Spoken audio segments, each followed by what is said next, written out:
Today we're going to dive into a topic that's shaking things up. The automotive industry, the brands that could disappear in the next few years. We're not talking about rumors or speculation. Vague. We're going to analyze concrete data, sales trends, and corporate decisions that paint a worrying picture for some brands we all know. Are you ready to be surprised? Because what we're going to reveal today could completely change your perspective on some legendary brands. Before we dive into the details, I need to clarify something crucial. This analysis focuses specifically on the North American market. However, in your country, a situation similar to what I'm going to discuss in this video could be happening. Some of these brands will continue to be powerhouses in Europe, Asia, or their home countries. But in the United States and Canada, the situation is very different. And it's important to understand why. Let's start with Alfa Romeo, a brand that perfectly exemplifies how even historical prestige doesn't guarantee success. A decade ago, in 2015, Alfa Romeo made a triumphant return to the United States after 20 years of absence. To put it in perspective, the last time Alfa Romeo sold cars in the United States, the internet was just starting to become common in households.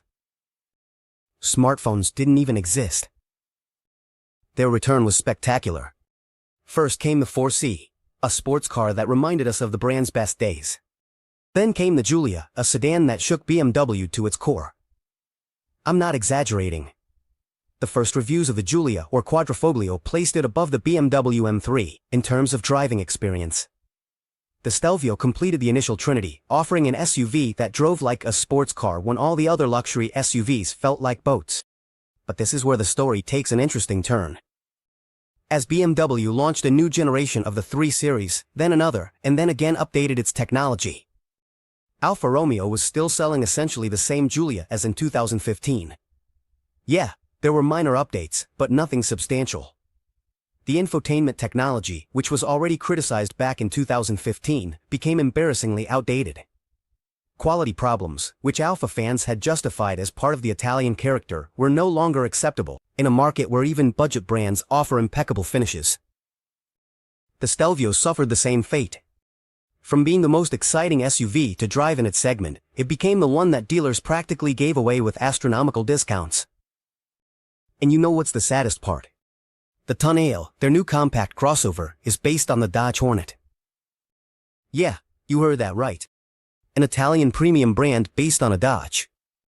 It's like if Romeo made a watch based on a Timex and tried to charge a luxury price for it. The reality is that this is Stellantis, the conglomerate that owns Alfa Romeo. It seems to have no idea what to do with the brand in North America. Meanwhile, BMW offers 7 different SUVs, from the 11th to the 17th, plus several electric models, while Alfa has a total of 3 models, and none of them are among the best sellers in their segment. Let's move on to Buick, a brand that perfectly illustrates the problem of not having a clear identity. General Motors' structure used to make sense. Chevrolet was the people's brand, Pontiac was the sports division. Oldsmobile was the technology brand, Cadillac was American luxury, and Buick, well, Buick was the stepping stone to Cadillac. But in 2024, what is Buick? Exactly. GM keeps 3 main brands, Chevrolet for the general market, Cadillac for luxury, and GMC for trucks and premium SUVs. The existence of GMC is fascinating in itself. It basically came about because Buick and Pontiac dealers were complaining that they couldn't sell anything. PQ tracks, like Chevrolet dealerships. So GM created GMC to give them something to sell. But today, what is the purpose of Buick? GM executives have for years justified Buick's existence by its popularity in China. And it is true, in China, Buick is a prestigious brand with a completely different product line. But in North America, Buick has been reduced to selling crossovers, made in China, that directly compete with Chevrolet and GMC models. The lineup. Buick's current situation is confusing, even for car enthusiasts. They have the Envista, the Envision, the Encore, and the Enclave. They all start with N, for some mysterious reason, and they're all basically variations on the same theme. Crossovers that aren't premium enough to justify their price nor accessible enough to compete with mainstream brands. Buick has tried to reinvent itself several times over the past few decades. Their most recent strategy was to position themselves as an alternative to YP and a youthful option to BMW, but with more affordable prices. The problem is that nobody associates Buick with youth or sportiness. The brand carries decades of image as the car for grandparents. and not even aggressive discounts have managed to change that perception. Let's move on to Chrysler, and this story is particularly painful for fans of American cars. Chrysler, a brand that once competed directly with Cadillac and Lincoln, that gave us icons like the 300 and the PT Cruiser, love it or hate it, but it was an icon, is now reduced to just one model, the Pacifica minivan. When you go to the Chrysler website, the first thing you see is minivans, hybrid minivans, and the 300. But the 300 has already been discontinued, so they're really just minivans. And yes, the Pacifica is a competent minivan, even excellent in its segment. But does it make sense to maintain an entire brand with its dealer network, marketing, and operating costs to sell a single model? The irony is that the Pacifica could easily be sold as a Dodge. In fact, Dodge has a rich history in minivans with the Caravan. But this Yantis keeps the Chrysler brand alive. Presumably because the name allows them to charge a premium over what people would pay for a Dodge. It's a questionable strategy when you consider all the costs associated with keeping a separate brand. Fiat is another fascinating case of how a brand can fail even when it does some things right. When Fiat returned to North America in 2012 with the 500, it was an instant hit. It was the perfect time. Gas prices were high. Small cars were in style. And the 500 offered Italian style at an affordable price. But Fiat made the classic mistake of many trendy car brands. They didn't have a plan beyond the initial success. The 500 was adorable. But what else? They tried to expand the line with the 500X, a crossover, and the 500L, a sort of compact minivan, but neither captured the magic of the original 500. It's the same problem that Volkswagen faced with the new Beetle and that Mini faces. When your brand is built around a single iconic model, what do you do next? Now Fiat is attempting a reboot with an electric version of the 500, but the market has changed dramatically. Electric car buyers have many more options now, and the novelty of the retro design just isn't enough to drive sales anymore. Infiniti represents perhaps the clearest case of how a brand can lose its way. In the early 2000s, Infiniti was the most exciting Japanese luxury brand. The G35 didn't just compete with the BMW 3 Series. In many ways, it surpassed it. It was more powerful, more agile, and had a bolder design. The FX was equally revolutionary, an SUV that actually drove like a sports car. Years before that became common. But while Lexus continued to refine its products and expand its lineup, while Akira found its niche in the affordable luxury market, Infiniti seemed lost.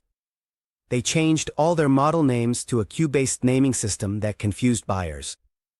Their products became technologically outdated. And the most worrying part is that they became dependent on sales incentives. This last point is crucial. A luxury brand should generate healthy margins. Lexus takes Toyota platforms, significantly improves them, and charges a justifiable premium. But Infiniti seems unable to command premium prices, which suggests that buyers don't see the added value in the brand.